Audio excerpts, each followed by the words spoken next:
Lions Rock Productions. This is Jay This Moore. is Greg Proops. This is Jordan Harbinger. This is Dexter from The Offspring. This is Nathan This is East. Sebastian Younger. This is Rick Marotta. This is Stuart Copeland. This is Mick Gillette. This is Andy Summers. Hi, this is Skunk Baxter. This is Gabby Reese. This is Rob Bell. Hey, this is John Leon Guerrero. Hey, and this is Pete A. Turner. Hello, everyone. I'm Kaleo. This is my queen, Melanie, and we are here at the Break It Down Show. And now, the Break It Down Show with John Leon Guerrero and Pete A. Turner. Wow, we got Kaleo and Melanie. Well, for our listeners, Kaleo is the singer-songwriter and musical force behind the band Pepper. I'm going to get right back to that in a second. His wife, Melanie, of 15 plus years now. The two of them together host Rebel and Muse, a podcast that you're going to love, so you should check it out. Here's what I want to say about Pepper. Man, we've had some, legit rock stars on the show. Some of my heroes. I'm a drummer, so we had Stuart Copeland on the show. I told my kids, God. hey, I'm going to Stuart Copeland's house. They're like, yeah, whatever, Dad. Today I said, hey, man, we got Kaleo Wassman from Pepper on the show. And they were like, oh, damn. So, man, anytime I can legitimize myself in front of my boys, that's a win for me, man. So thank you, guys. Well, the funny thing is, John, is you just legitimized yourself with me while going to Stuart Copeland's house, who has been one of the most influential drummers of my entire musical career. Absolutely. Yeah. One of the actually the Police Synchronicity was the first cassette tape. I'm going to date me, but you know what? I've dated myself before. I can do it again. The Synchronicity was the first tape that I ever borrowed from my parents' collection, and it never left my Walkman, my Sony waterproof Walkman, for years. The yellow, yes. The waterproof yellow. In fact, I think that's what they should call that color, waterproof yellow. There's no other yellow like it. And wasn't it called the Sportman? Like it was the Walkman, but it was the Sportman edition or something like that? I think I had like the lowest end one because we grew up in coffee shacks back home in Kona. So whatever the lowest end yellow Walkman was, that was the one I have. So the question is, since you had it in cassette, did the cassette version have Murder by Numbers on it? Yes, it did. Oh, okay. So that was good. Yep. Yes, it did. Plus there. Hey, where are you guys living now? Right now we're in San Diego. Oh, okay. Originally, both of us are from Kona. Yes. Well, you're both from Kona. I heard you met hang gliding. Was that on our Wikipedia or something? Yeah. Is that not true? Yeah. I don't know where that came from. Mid-air, I saw her and I was like, okay, this is the one. It just happened like that. Yeah. We jumped off of a Diamond Head. And we were just circling around, and then we landed right at Duke's at Waikiki. You landed at Duke's. Yeah, we got married the same day. Uncle Henry Capone was there to officiate.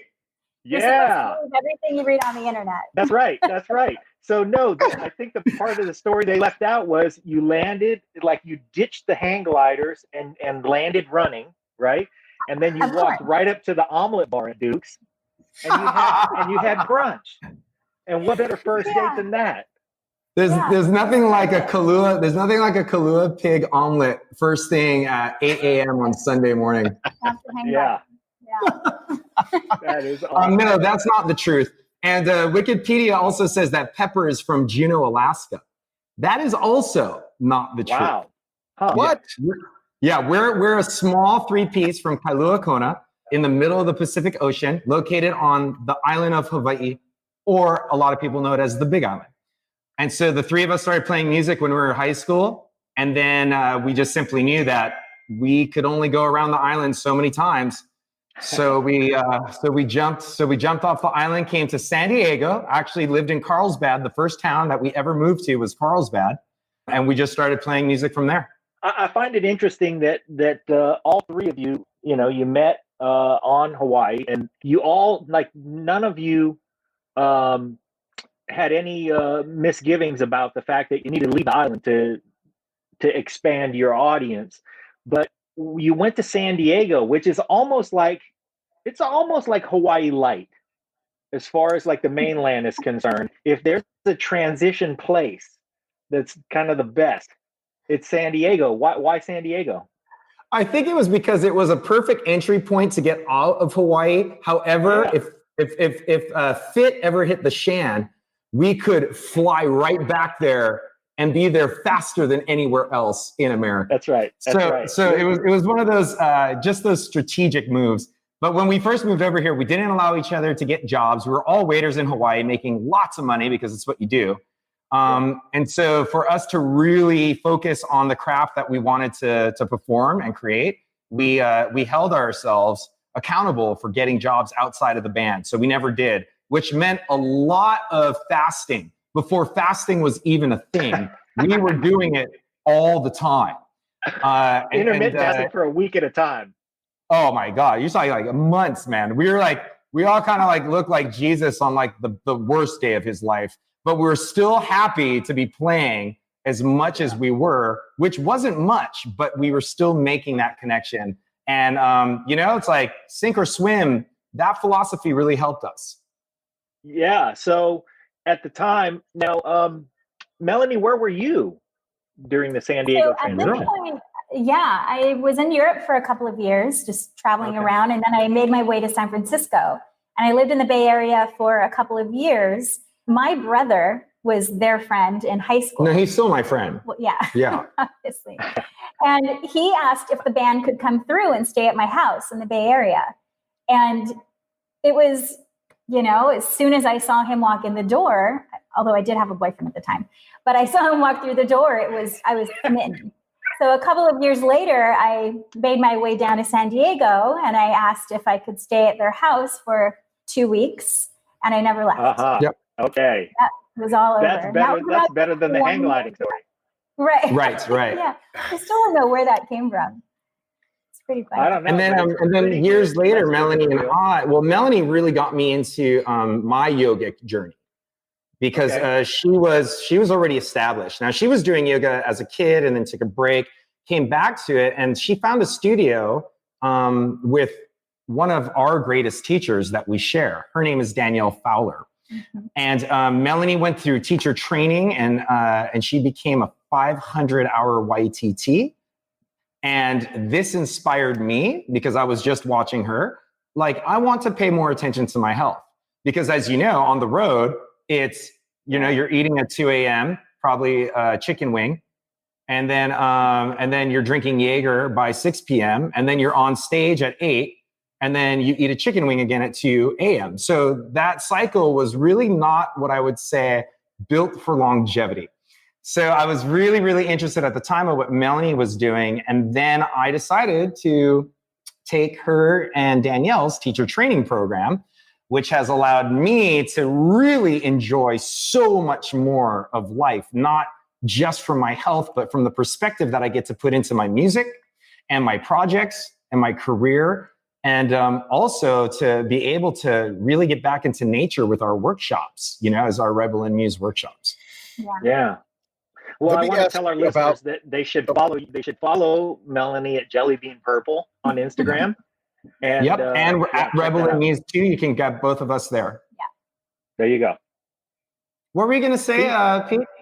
I was going to say, it's funny, sometime during our lives, and we're, roughly the same age, it became less about being a rock and roll icon and living that lifestyle and more about like this holistic approach to living a rock and roll life. Because you see Sammy Hagar run around, you think that he's just drinking tequila all day, but we all know the truth is he's taking excellent care of his body. And you see the boss at 70 years old running around the stage, sliding on his knees. That is not someone who's hammering back Jaeger snots and eating shots and chicken wings, The people who do this well for a very long time, which is, you and your peers, that you just can't make it, doing it that hard, that long, living like that. What has that given you artistically? I'm curious, like how has that opened up your eyes? Because a mature writer, isn't just saying, baby, baby, fuck kind of songs. They're doing something more. We have a lot of those, by the way. Yeah. Hey, nothing wrong with that. Yeah, right? No, we love those kind. Pete's making an example, but we love those songs. Right. No, Pete, totally understand. And I would say that what it brings to me is appreciation. There's a lot more appreciation that I have now that, in your youth, you kind of skip over. And what I mean by that is you automatically think that everything should work out for you without putting anything back in. So when you're in your roaring 20s, right? You're going out, you go out to drink. How many times a week are you drinking? You're not eating real conscious food. You're not really spending the time. You just kind of abusing what is just this beautiful gift called your body, your health, and this life, this experience. So that appreciation really sets in. I think that's where I'm at with my writing. You know, a lot of it has, of course, like it's so important to go through all of the emotions of that decade, of that time that you're going in, you know? So to write about things like when you are in your 20s, it's fabulous. It's perfect. Your 30s, your 40s, your 50s, awesome. One of my greatest influences in music is Paul Simon, and he's still writing in such a prolific way, but he's not trying to recreate things he already experienced. He's allowing us to hear what he's experiencing in real time. And that to me is the sense of a very complete writer who is sharing with you and not trying to mimic what was successful, but being authentic with you in the sense of, this is where I'm at now. And I don't know where you're at now. You may be finding me at your 20s, and this is where I'm at now, but you could still listen to me what I was like in my 20s. So it's already established. His writing's already established. One of the greatest things for me is to find a writer who is not limited or fearful of allowing them to really write the things that they want to write when and there. I want to ask Melanie kind of her version of the same question. When you're doing a yoga practice with somebody, and I was reading a bunch of your blogs from your Living Aloha blog that you had up. Oh, okay. How do you take someone like Kaleo or just someone who you don't even know that well, and how do you get them to open up to these other possibilities? I mean, so much of yoga is a lot more than just having your arms out for half an hour, right? There's the other things that come along. So how do you know how to get someone to go where they need to go so you can make Kaleo be the better Kaleo through his practice? Yeah, that's a great question. So it's all about the personal journey, and it's not me making someone open up. It's inspiring someone to want to open up and to want to seek out that personal betterment on their own. And the way I do that is I really just bring in real life from my experiences, and I talk about that, and I relate it to the yogic teachings. And usually at that point, someone will be inspired in something in their life to want to seek out these amazing traditions of yoga, whether it's practices of breathing for calming the nervous system, or the deeper yoga teachings, the meditation, which I think everybody should at least do a few minutes a day of meditation. It's transformational. And then, of course, the physical part of the yoga practice, the asana. And that's just good to get into your body and to have this awareness of what is good and what isn't good for us. Because I think we all know, if we really pay attention, our bodies will talk to us. And it'll say, yes, I really enjoyed that pizza, or definitely not, no more pizza, or whatever it is, right? Or if we're having some physical pain in our body, but we push through it, our bodies will always talk to us. And if we have that awareness of self, and if we listen just a little bit deeper, then we can create protocol, we can create movement, we can create whatever it is in our life that brings us closer to happiness, personal peace, physical, whatever feels good physically, or away from that. So I think it's a very personal journey, and hopefully we're just here to inspire others. That's it. Yeah. What a thing that you guys have been able to create together. I want to ask a music question though, because this is something that sort of plagues me as a musician. I am traditional reggae, Bob Marley reggae, and the reggae that comes from the Pacific are very, very different. How much influence do you take from traditional reggae? I would like to preface this statement with this. Jamaica is the origin. It is the purest reggae. That is it. All of the artists that are from Jamaica, they are the true source of this music, which was made out of liberation. Okay? In 1962, I believe, Jamaica won their independence from England. Reggae was everywhere. It was inspiring, and it was covering all topics, political, or just being in love and everything in between.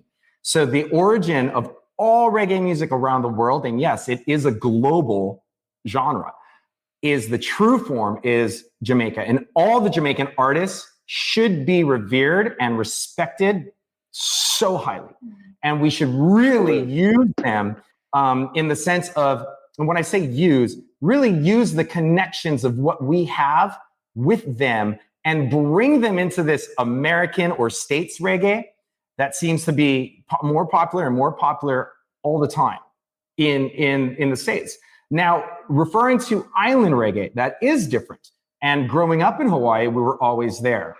When we moved here, we found out that South America has its own, Spain, Portugal, Japan, everywhere has their own interpretation of reggae music. It's because what the Jamaicans have done with this art form has made it so vibrationally sound, and their frequencies and their topics and their rhythm and everything about it. It's just so infectious that the rest of the world gets inspired like that. So really, like what Melanie just said, right? Like, we're not here to bring you anywhere. We're here to inspire. And actually, I'm here to inspire myself through these practices, so I can show up the way that I want to show up everywhere I show up. That's it. And so when I'm listening to the purest Jamaican reggae, that's how I feel. I am so inspired because I know that they're just doing what they need to do for them to inspire themselves as well. Wow. That is a tremendous answer, and the probably deepest answer I could possibly have imagined or hoped for. I didn't even imagine an answer that deep. I mean, I thought really my issue with it is that all of those artists should be revered. And I have such a hard time reflecting back. As much as their art form influences me, I can't speak in that voice. So to me, I feel like I am doing reggae a disservice sometimes because I just can't lay in there the same way. But the real thing is that the tools were different, the inspiration was different, the life was different. All of that stuff was just inspiration that I can't reach for. And I am really just amazed by your answer, because that sheds a lot of light. I mean, now I have to go think about that. Well, John, also too, don't be so hard on yourself, man. Like, you're coming from a place that it's your personal, here's the cool thing about individuals. It's really your experience, and no one's ever going to have your experience. So instead of trying to write about someone else's experience, write about your own and allow that to come out. So use the music, get inspired by it, but take it somewhere else. And that's how the music continues to go and go and go, because there's 13-year-old kids that are listening to Stick Figure, that are just finding out about Pepper, that are just finding out about Gregory Isaacs. And so with this kind of communication, this is how the music lives and breathes. And this is how beautiful the globalness of this genre is. And so, I mean, really allow yourself to say what you want to say. And you do any kind of soundtrack that you want to. Pete, I love these people. Go ahead. I want to bet he's going to say he loves me next. Here we go. Let me put myself in a better spot on the screen.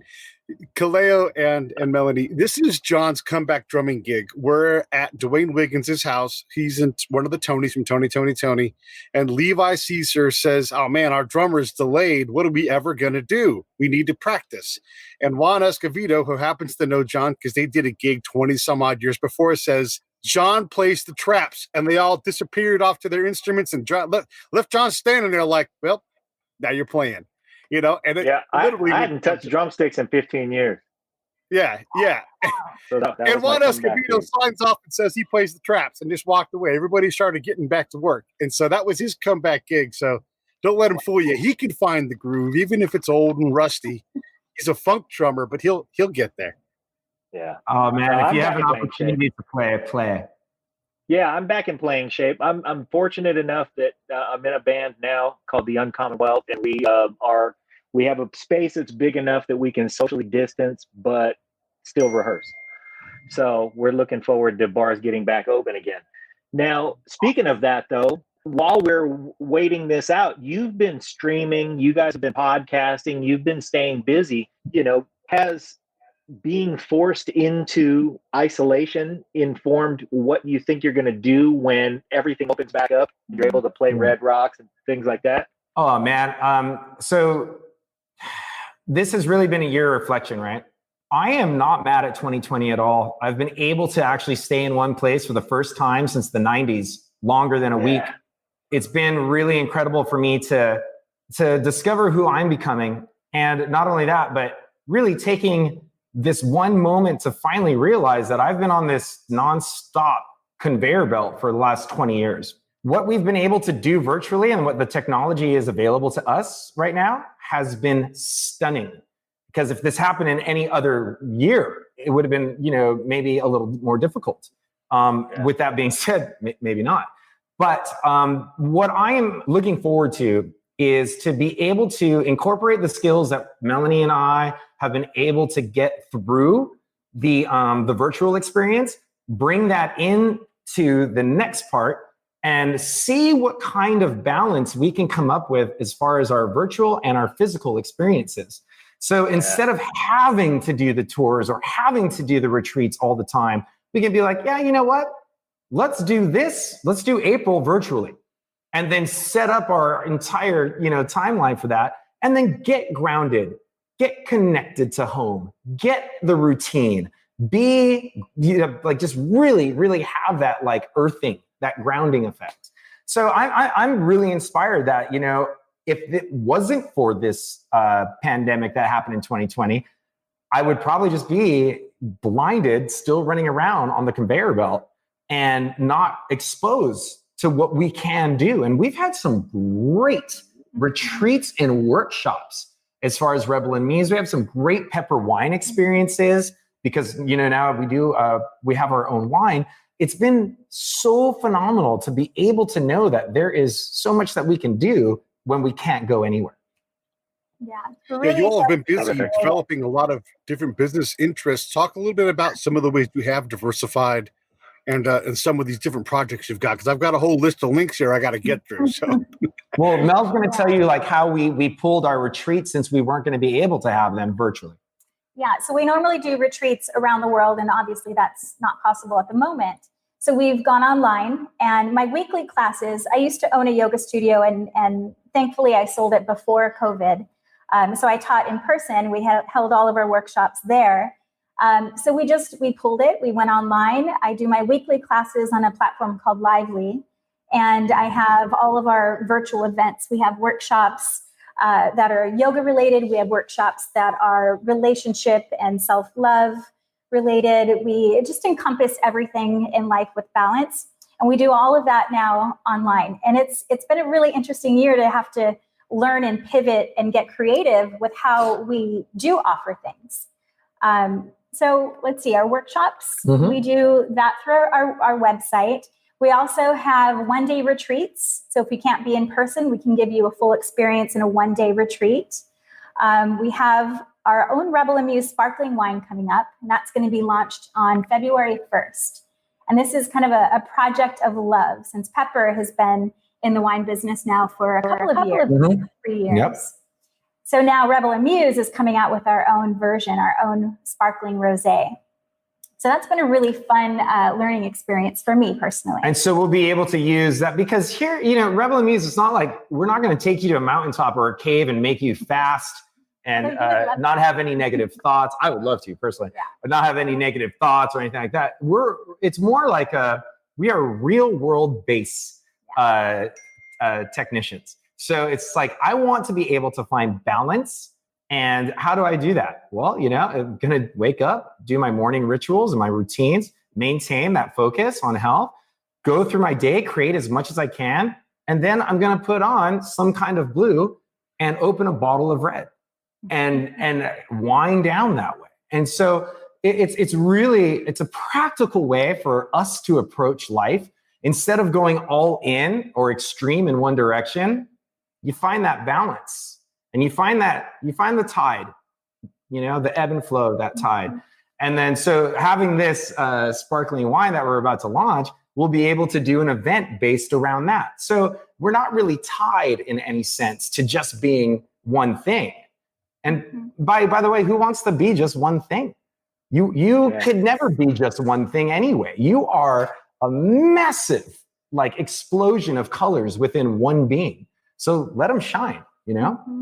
And we've been teacher training. I've had a teacher training program with my business partner for about 10 years now, or I've been a part of it for 10 years. And this is the first year that we've had to take everything virtual.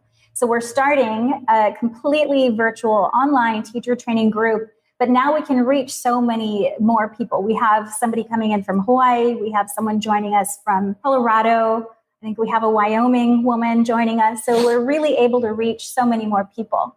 So that's been exciting too. And also just kind of recreating how we do business, right? I think everyone's trying to do that right now. We see the restaurants out there that can't serve indoors. They're building an outdoor space.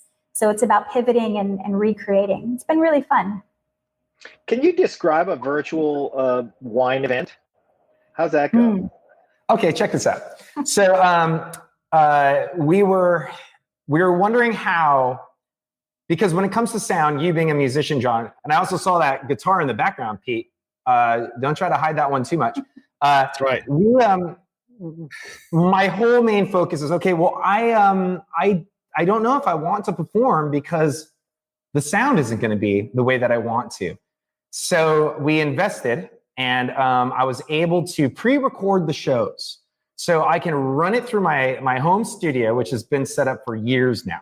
I can run it, I can pre-record it, I can match it up perfectly with our HD video, and I get to put this out through like Pro Tools. And so I'm able to control the sound and I'm able to control the video, pre-recorded, not live. So what happens is, so I do that. And then for the live experience, we send out bottles to the participants who signed up of our wine. And we have, so we try to do like maybe like 3 or 4 per household, but if there's one person, there's zero judgment here. And so we send them like 3 bottles of wine. And then we go through with me and our wine partner, winemaker, who is Thomas Booth, who's at the Wine Boss. And you'll be able, we'll throw his handle up there soon.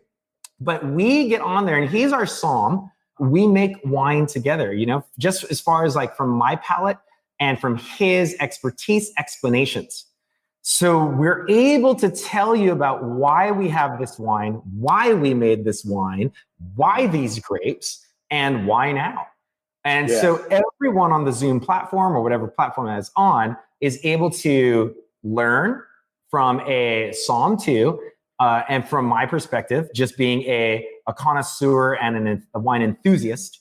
And then we go through that and then allows for some Q&A. And then when it's all said and done, we email you the link to the private show so you can go outside of your computer, throw it on your TV, sit back with your wine and just enjoy your own show that won't be released anywhere else, of just me playing acoustic, you know, in this really controlled, high quality content. That's fantastic. Oh, it's so fun, man. Yeah. All right. I'm making a note because we're doing that. That's absolutely happening. So, man, that is great.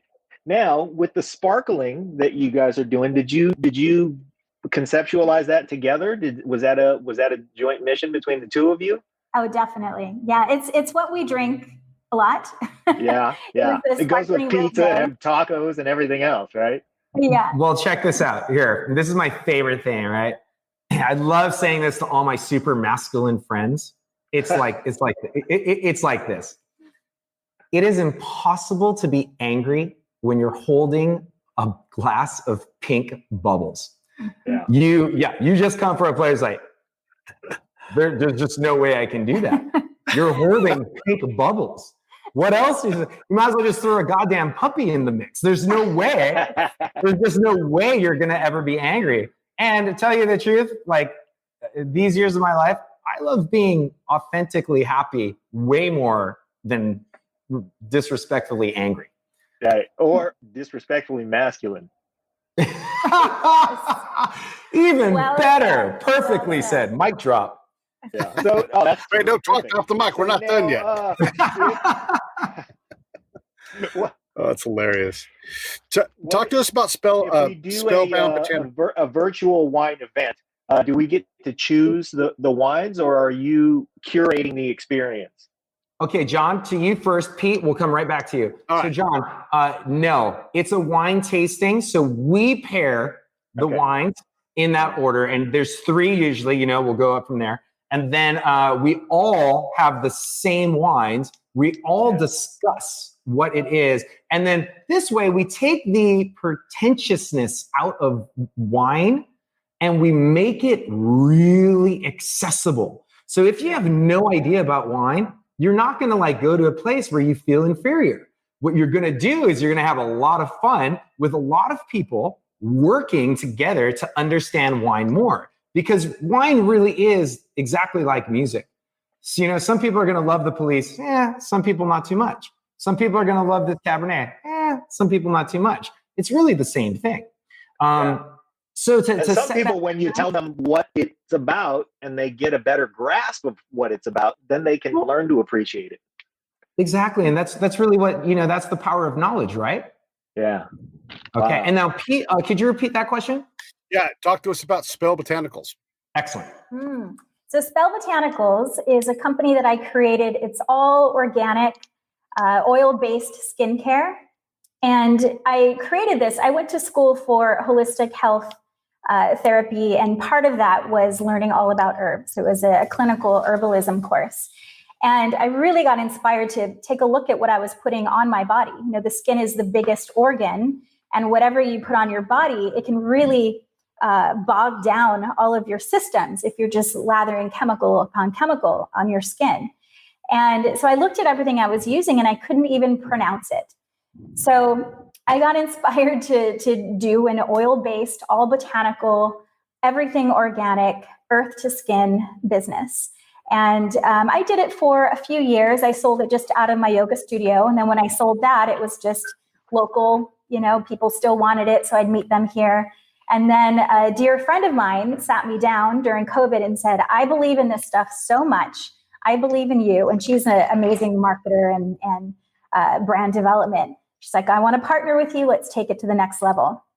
So now Spell Botanicals is it's thriving, and we've created this movement. It's not about we're going to fix your wrinkles. You go into a store, say Sephora, and everything is about what's wrong with you. And she has a little daughter that I actually helped deliver, and she's maybe 2 years old now. Melanie's a doula, by the way, as well. So that'll be. Wow, you picked well, Kaleo. Good job. She wants to, be an example for her daughter of, there's nothing wrong with you. You're beautiful as you are. And so our movement is less about fixing the wrinkles, although the products that we make are incredible for the skin. It's more about a self-love movement. So you're beautiful as you are. Let's turn your nightly or your daily skincare routine into this self-love ritual. So we have affirmations that go along with it. We do virtual events and workshops. Someday we'll do them in person again. And it's all about trusting that you are magnificent as you are, but also adding something, a little ritual that will allow you to, love yourself more. Appreciate yourself. Like we were just talking, we want to appreciate all of the things that we never really appreciated when we were indestructible. And this is just a reminder of us. Now that we're entering into our 40s, well established in our 40s, it's just I just want to do some other things out of appreciation, out of gratitude for being able to walk whenever I want to walk, or sprint whenever I want to sprint, or just even get into a car. All of these things that could be overlooked by a lot. Well, personally, all these things that I overlooked, I'm talking to myself.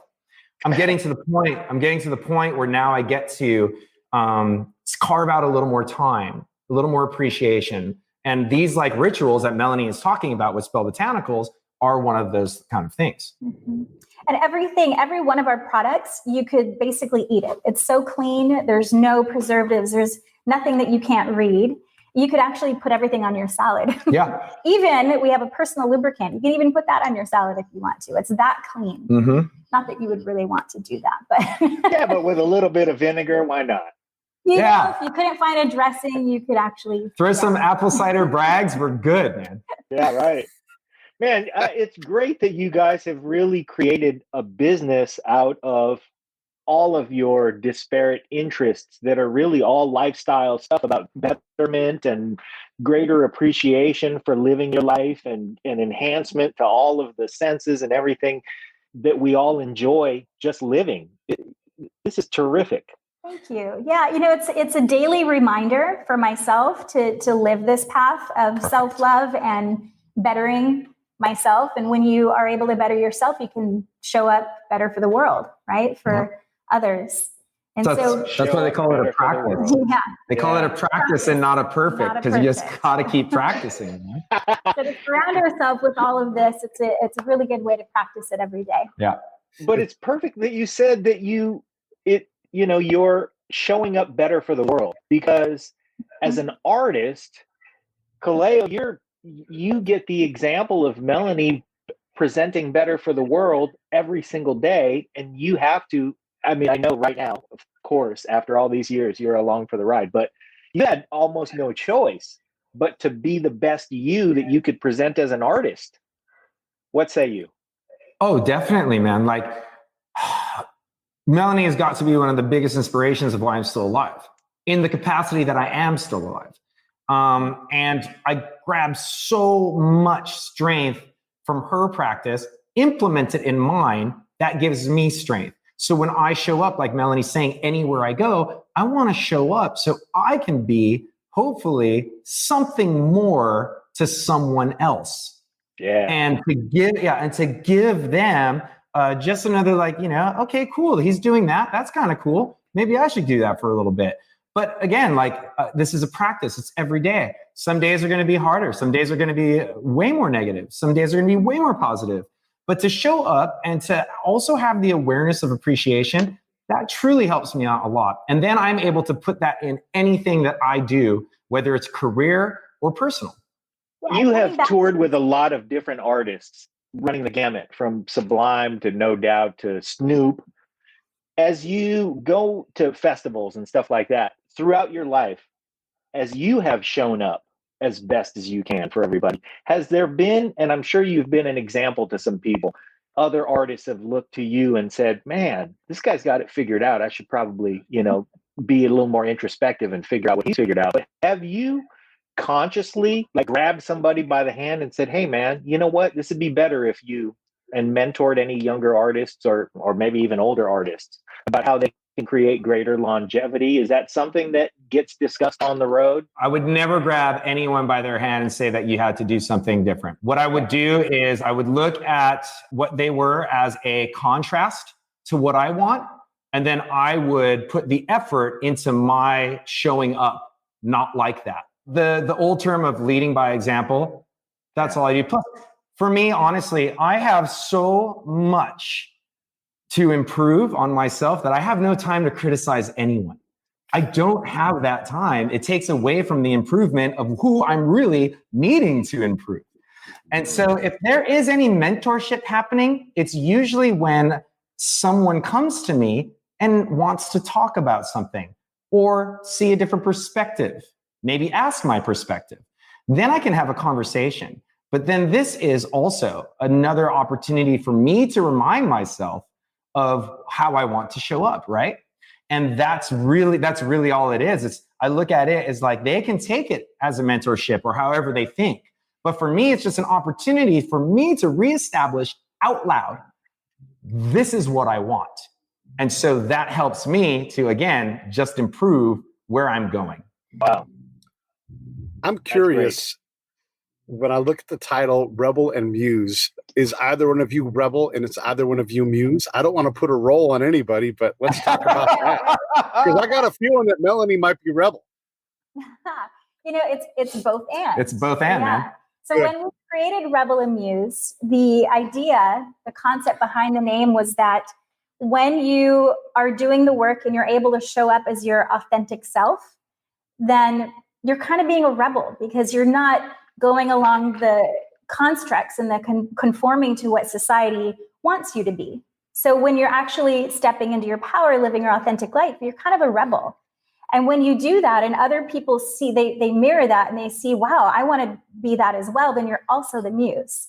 So you're inspiring others to stand in their own power. So Rebel and Muse came about because we wanted to show people that they could live authentically. You don't have to live within these constructs that may have been put in when you're a child, when you're growing up, or even in your society today. You can find your authentic self and live that way. So Rebel and Muse, I think it's both and. I think everyone is at one point a rebel and a muse, and it goes back and forth all the time. You're going to be a rebel, you're going to be a muse, back and forth all the time. And Melanie brought up a really interesting point. Those constructs, like when you were a kid, also those suggestions that you received, whether they be from like your best friends, whether they be from your parents or your teachers or any authoritative figure, those suggestions that can actually bury themselves so deep in your consciousness that you have no idea that that's not you. That suggestion is actually someone else's suggestion that has implanted itself so deeply within the wiring that all of a sudden you think that it's you, and it's not. It was a suggestion made to you when you were in principle. And so to do that kind of awareness is like, okay, what really am I? And especially like right now, who am I? Who am I becoming? Does that serve me any longer? No. How did I keep this for so long? And the answer to me, when I'm finding things out, is I have just simply accepted that as my own wiring and had to go back into the mainframe, disconnect it, unwire it for those next movements of freedom and get rid of those things that were limiting me. They're like a governor in a car. They were limiting me. And to get rid of it, to do that work is like now, okay, the blinders are off and I see so much more. But that's such a good point, that suggestion that someone may have made to you that went completely unnoticed by your consciousness. And in a sense, it's an act of rebellion to be able to let go, to unpack all this stuff that really isn't ours. It can even be ancestral karma that we've been carrying around. Yeah. So to unpack this stuff and actually stand up and say, this is who I am. This is how I want to live. And you're either with me or you're not. Yeah. Yeah. This So actually that's sounds like Rebel. an episode of Rebel and Muse podcast right now. It's like, this is like what it you all like do on your show. It's great. Yeah. Yeah. Melanie says, It's like, fun. we can just shoot the shit all day. Yeah, well, you might have just changed my life. I mean, now I'm running through the mental inventory of all those suggestions and going like, well, wait a minute, that construct is not me at all. I'm throwing that out. Right.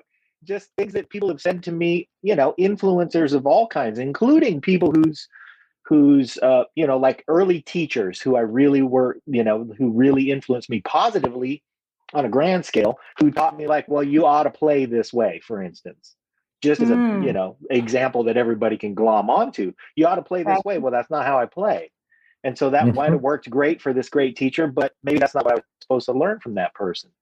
So, yeah, I think, the way that you rephrased my question about being, a great example. And if somebody comes to you and says, hey, could you help me out? Think about my perspective or whatever, grabbing somebody by the hand doesn't necessarily mean that we're dragging them into something, but that's sort of how I looked at it. And maybe that's not even the way that anything should, you really organically, we should always be trying to improve ourselves and let everybody else around grab what they want to grab and, reach for what they want to reach for. And so this is really an example of, I mean, you guys are, because you've allowed your disparate interests to guide your, your business, your philosophy, your example to all of us.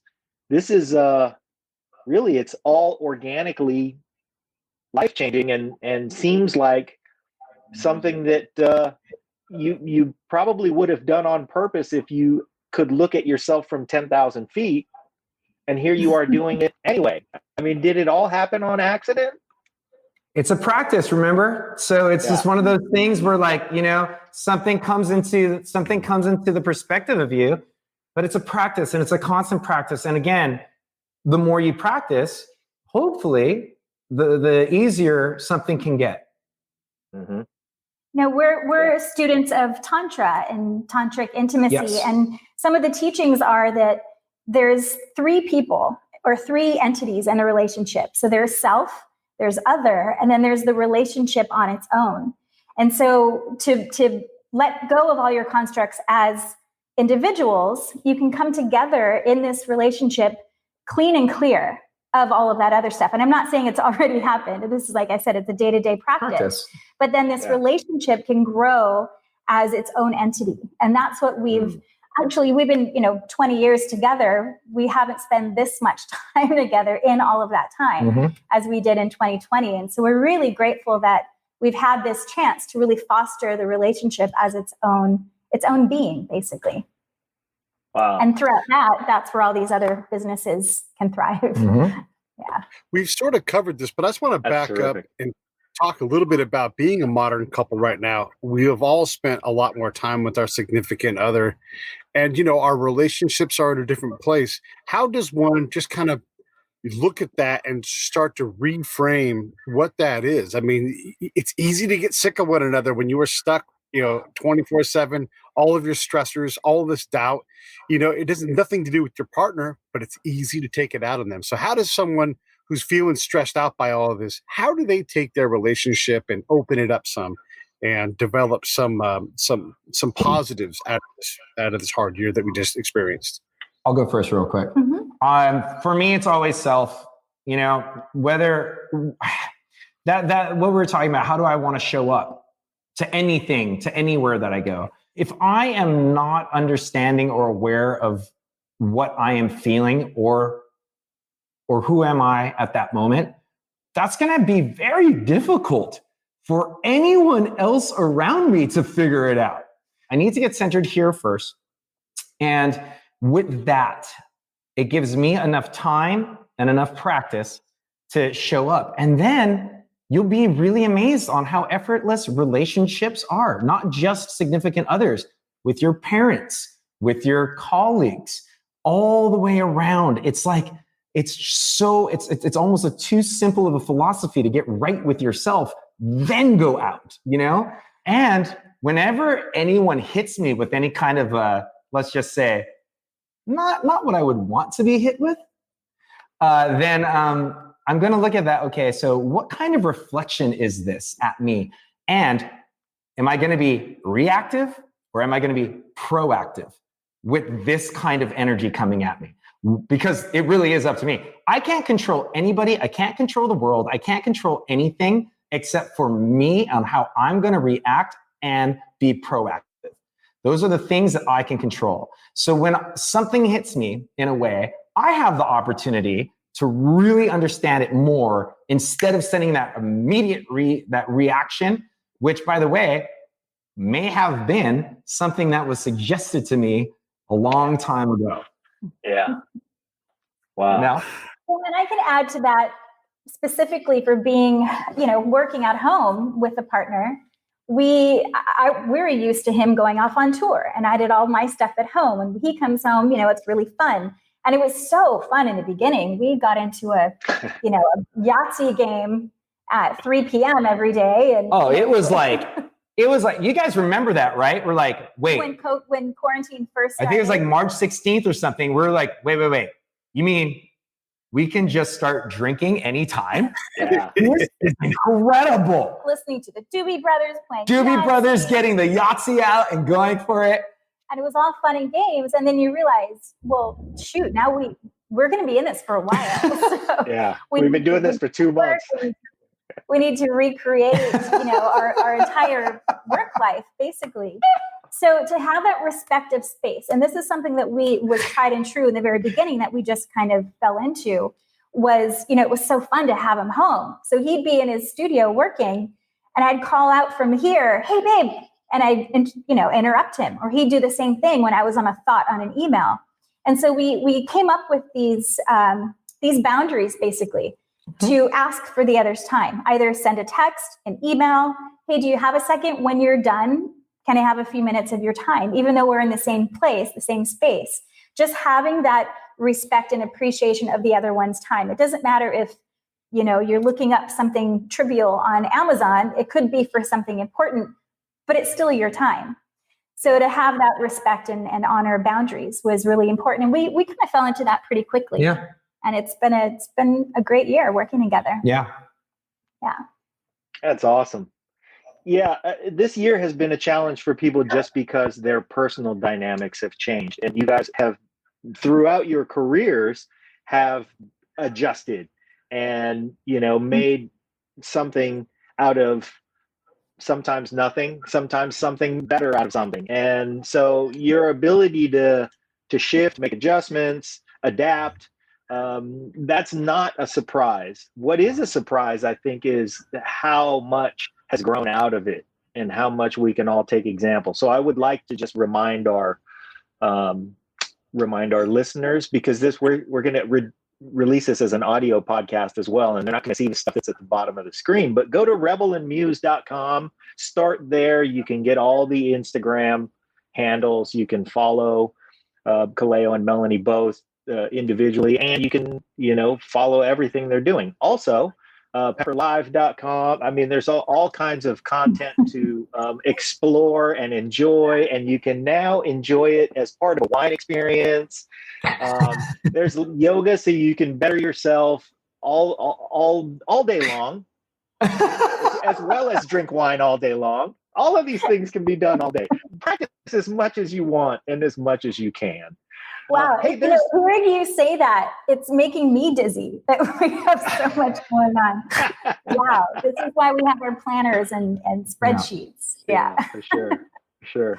So is San Diego your permanent home? Yes. Yeah. We've been here for a long time. I think we're 10 years now here in Oceanside. Oh, okay. Yeah. Great. So 35 miles north of San Diego. And this town has a very cool, similar community for us, like Kona. Mm-hmm. You know, of course, all of our family and all of our childhood and beyond childhood friends are back home. But we feel so fortunate being here in this place and meeting the connection, the community here. It's a small beach city. Yeah. And it's really, really awesome and cool to have so many support and friends. And like Melanie had her studio for 10 years. And so that was a whole nother community within the community of Oceanside. And just a lot of good friends and a lot of good times have been made through those connections. I love Oceanside. Yeah, I love Oceanside. Often as I can be. It's so great. My friend's got a boat in the harbor down there. How great is that? It's wonderful. I love it. Oh, next time you're down here, make sure that friend takes you to a place called the Lighthouse. Yeah. Have the Cioppino. It's like my favorite Cioppino anywhere in this country. Yeah, we look right at the lighthouse from his boat. Yeah, it's great. You're right. It's really good. It's really, really good. What are the odds on Pepper actually being out on the road at all this year? Are you guys trying to plan anything? I know you have dates, but that's all like suggestive at this point, you know? Yeah. Everything's projected, you know? At this moment, for our agents and our managers, it's business as usual for them about booking and talking to the promoters and basically having their ducks in a row in case things open up the way that they're expected. However, one thing has really taught us anything about this experiment. It's if you become attached, you might find yourself a little more disappointed. So that practice of unattachment as well is really, really important. And, you know, I'll tell you the truth, like, you know, going on the road, being a musician on the road, it's our lifestyle. I mean, that's how we make, especially in the years that we're living in with streaming music. This is where our money comes from. So I'm looking forward to getting back on the road and experiencing live energy again. But then on the other side, I can't be attached to it, or else that's not going to help my daily performance. It's not going to allow me to slip into the present moment. It's not going to allow me to really enjoy my life if I'm so attached to something and it doesn't happen. And I think we can all, you know, relate to that in some way. Yeah.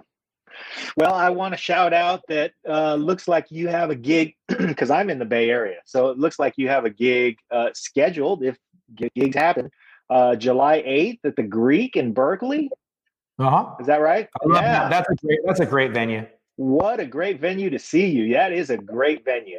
So Yeah. if for our listeners in the Bay Area, we can cross our fingers, get inoculated, hope for July 8th to happen, and get everybody healthy and back into live venues. And man, no better place than the Greek in Berkeley.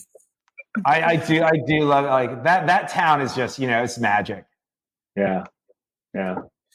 You're also coming to Irvine I'm soon. having a technical difficulty, and Pete's audio is coming at me at like 1/3 speed, so I could see his mouth moving, but all I hear is whoa, whoa, whoa. And if Pete, I say did hear something you. that Pete already Irvine. said, yeah. Irvine, yes, I want to make a funny note about Irvine as a performer who stands on a stage. So I saw Shaggy and UB40 a couple, a year and a half ago, I guess now. One of the guys in UB40 is a friend of ours. Anyhow, so Shaggy was there and he's like, "What's up, Irvine? Irvine rocks," doing all that, like what town am I in kind of thing. And here's the thing about Irvine, and for folks who don't know, Kaleo probably knows this already. Irvine is in Orange County, and nothing in Orange County is defined by Irvine. Like people go to the venue. And so when you say, "What's up, Irvine?" we're all like, there's nobody here from Irvine.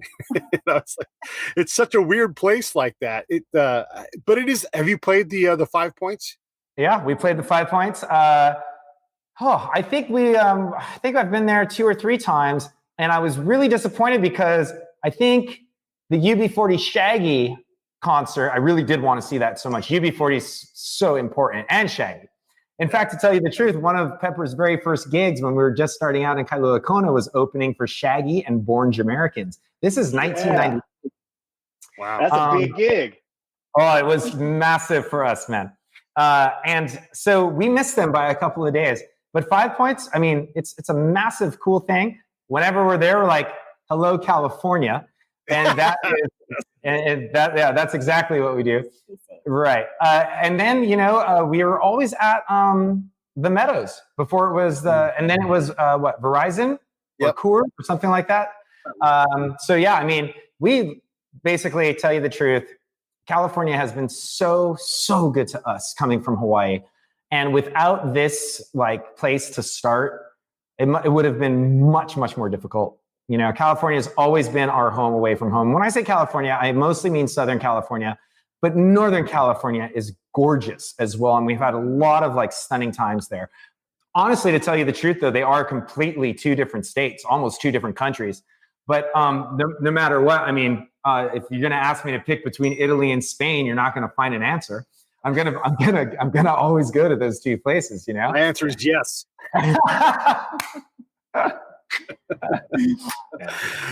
That's great. Hey, and while we're shouting out Northern California, you are a endorser of Kala ukuleles, huh? Yeah, I am. They're right over here in Petaluma. Was our first instrument in 4th grade. Of course. Yeah.